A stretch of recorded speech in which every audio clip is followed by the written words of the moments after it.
দেশের গ্রামীণ অর্থনীতিকে চাঙ্গা করতে এবং কৃষি উৎপাদন বাড়াতে চলতি 2026-27 অর্থ বছরের জন্য কৃষি ও পল্লী ঋণ নীতিমালার লক্ষ্যমাত্রা নির্ধারণ করেছে বাংলাদেশ ব্যাংক।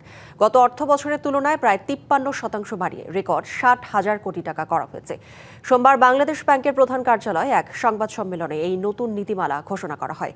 2026-27 অর্থ বছরের জন্য ঘোষিত এই ঋণের মধ্যে রাষ্ট্রীয় মালিকানাধীন ব্যাংকগুলো বিতরণ করবে 20,495 কোটি টাকা, আর বেসরকারি ও বিদেশি ব্যাংকগুলোর জন্য লক্ষ্যমাত্রা ধরা হয়েছে 39,505 কোটি টাকা। নতুন নীতিমালায় কৃষকের জন্য ঋণের পথ সহজ করার বেশ কিছু নির্দেশনা রয়েছে। এখন থেকে মৎস্য ও প্রাণী সম্পদ খাতে 5 লাখ টাকা পর্যন্ত ঋণ মিলবে কোনো জামানত ছাড়াই। এছাড়া প্রকৃত কৃষক শনাক্ত করতে কৃষি কার্ড ও কৃষি কর্মকর্তাদের প্রত্যয়ন ব্যবহারের সুযোগ রাখা হয়েছে। ঋণ হিসেবে যেটা দেওয়া উচিত সেটার তুলনায় মনে হয়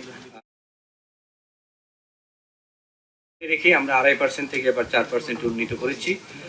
এটা ভবিষ্যতে আরো বৃদ্ধি পাবে, যাতে কৃষি যেই অবদানটা জাতীয় আয় রাখে সেই অবদানের সমপরিমাণ বা অবদানের সাথে সামঞ্জস্য রেখে কৃষিতেও আমরা ঋণের বিতরণ সহ অন্যান্য সুযোগ সুবিধা বৃদ্ধি করতে পারি।